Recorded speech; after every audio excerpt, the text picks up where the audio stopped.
bersama kedua kepala. Bapa yang bersemai dalam kerajaan surga, Tuhan Yesus Kristus, terima kasih Bapa buat pemeliharaan yang Kau berikan hidup kami. Dan pagi yang cerah, area mesbah, warga mesbah pribadi, kami naikkan pujian penyembahan dan naikkan doa syafaat. Kami juga rindu untuk mendengarkan renungan firman-Mu, pakai hamba-Mu sebagai alat-Mu, dan Roh Kudus mengurapi hamba-Mu, mengurapi kami, sehingga butir firman-Mu menjadi berkat buat kami. Haleluya, amin. Shalom, pagi penuh dalam kasih Tuhan Yesus Kristus. Hari kita akan membaca Yesaya pasal 15 ayat pertama sampai ayat 9. Yesaya pasal 15 ayat pertama sampai ayat 9. Ucapan ilahi terhadap Moab. Ucapan ilahi terhadap Moab, sungguh dalam suatu malam Moab sudah dimusnahkan, dibinasakan.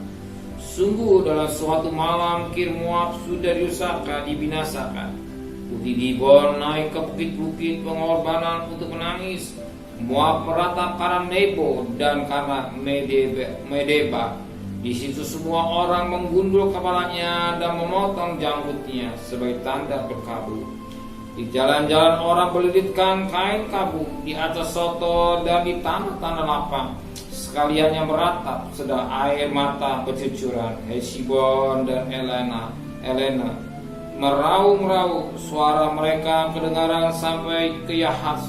Sebab itu orang-orang bersenjata di Moab berseru-seru, jiwanya pun gemetar. Aku berteriak karena Moab, pengungsi-pengungsi sudah sampai ke Soat dan Ekasirisia.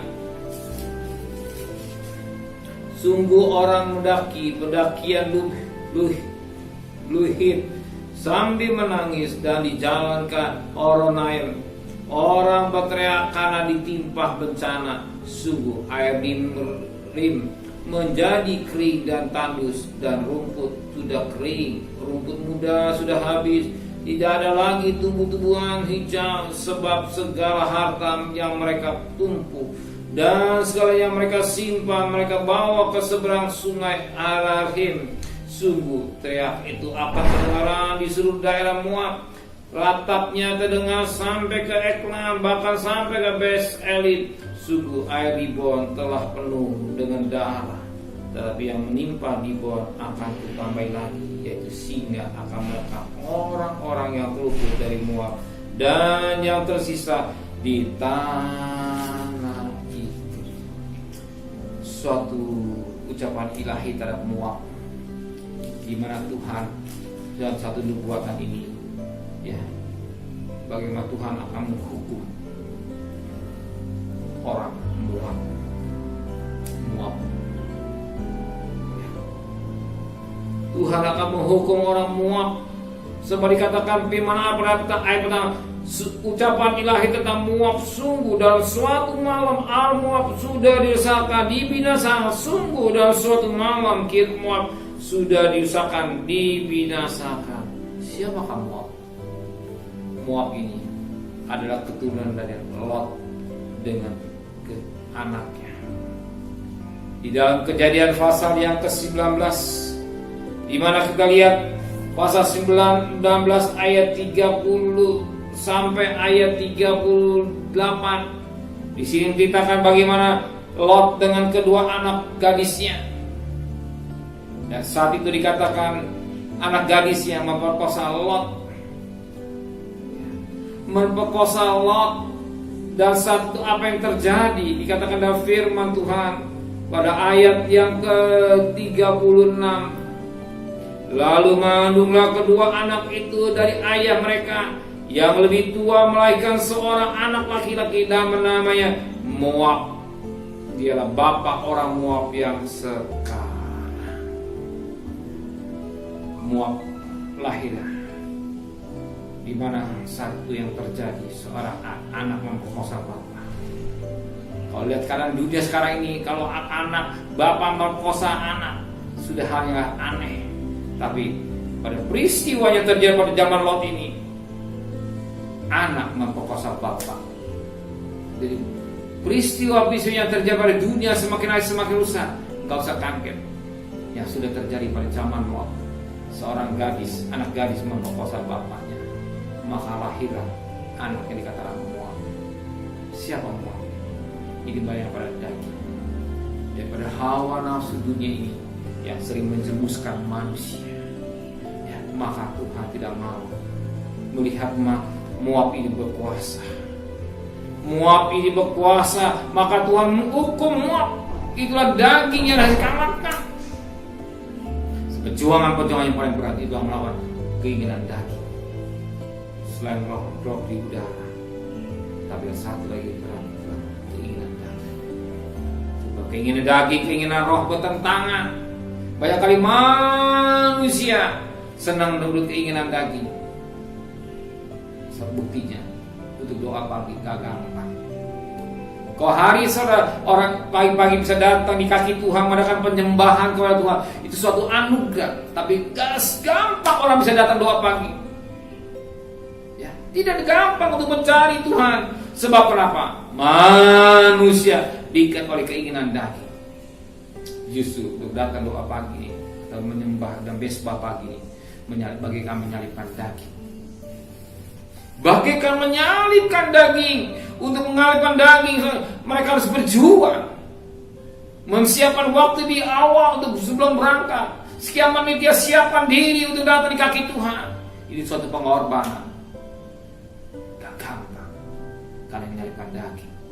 Dan kau bicara hal daging, heran ya, orang rela meninggalkan doa pagi. Adakah mesbah keluarga pagi tinggalkan demi daging? Daging itulah yang menjerumuskan. Kita lihat ini Moab ya, daripada hasil hubungan yang bukan hubungan daging ya, daging yang menjerumuskan manusia dalam dosa. Maka perjuangan yang pada pagi hari seorang berjuang melawan keinginan daging, tapi sore hari orang yang berkemenangan, seorang yang diberkati Tuhan, seorang menang atas keinginan daging. Dan saya percaya kebutuhan saudara atau kebutuhan daging seorang Tuhan ada siapkan. Firman Tuhan, carilah kerajaan Allah dan kebenarannya, selebihnya akan diberkati kepada saudara. Amin. Tuhan memberkati. Benar Bapa di surga, kami belajar untuk mengalahkan pada Moab atau keinginan daging. Maka pada pagi hari kami ada orang yang sangat diberkati Tuhan. Kalau kami belajar melakukan firman Tuhan, menyalipkan keinginan daging kami, dan kami ada di kaki, juga sujud kepada Tuhan. Kami percaya urusan daging, kebutuhan daging kami sudah siapkan. Kalau bicara makan minum, bicara bangsa-bangsa yang Allah dari Bapa di surga tahu. Kau sudah siapkan berkatmu pada hari ini, di mana kami mencari nafkah, baik bekerja maupun berdagang. Nah, sore atau siang kami bertemu dengan keluarga kami. Keluarga kami ada lindungan benang kemisi, tidak ada satu pun yang terpapar virus corona. Kembalikan kami besok pagi dan tubuh yang sehat, dengan tidak kurang satu apapun juga. Terima kasih Bapak. Hamba berdoa juga untuk Bapak Presiden, Wakil Presiden, para gubernur, para menteri, para gubernur, para bupati, para wali kota, para camat, para lurah, para RW, para RT, para medis, para relawan, para TNI, para Polri, yang mereka Tuhan yang bekerja di garis depan, beri kesehatan yang prima, beri kekuatan yang dari Tuhan, berikan hikmat yang dari Tuhan, sehingga berperang melawan virus menang. Engkau lindungi mereka semua, bungkus dan kuasa darah Tuhan. Jangan satu beribu terpapar, lindungi dan vaksin bisa berjalan dengan sempurna. Tuhan, yang sakit semakin berkurang, tapi yang sembuh semakin banyak. Tuhan, kami mohon belas kasihan daripada Engkau. Terlalu mudah kau buat ketubir laut, hanya belas kasihan buat bangsa kami Indonesia. Kami melihat keadaan seperti mencekam, tapi kami percaya Engkau akan tolong buat bangsa dan kami Indonesia. Terima kasih Bapak di surga, dan kasih terimalah berkat nikmat dari Allah Bapa, cinta kasih sayang dari Tuhan Yesus Kristus, dan berkat Roh Kudus nyata saudara hari ini sampai Maranatha. Tuhan Yesus datang yang cinta Dia. Katakan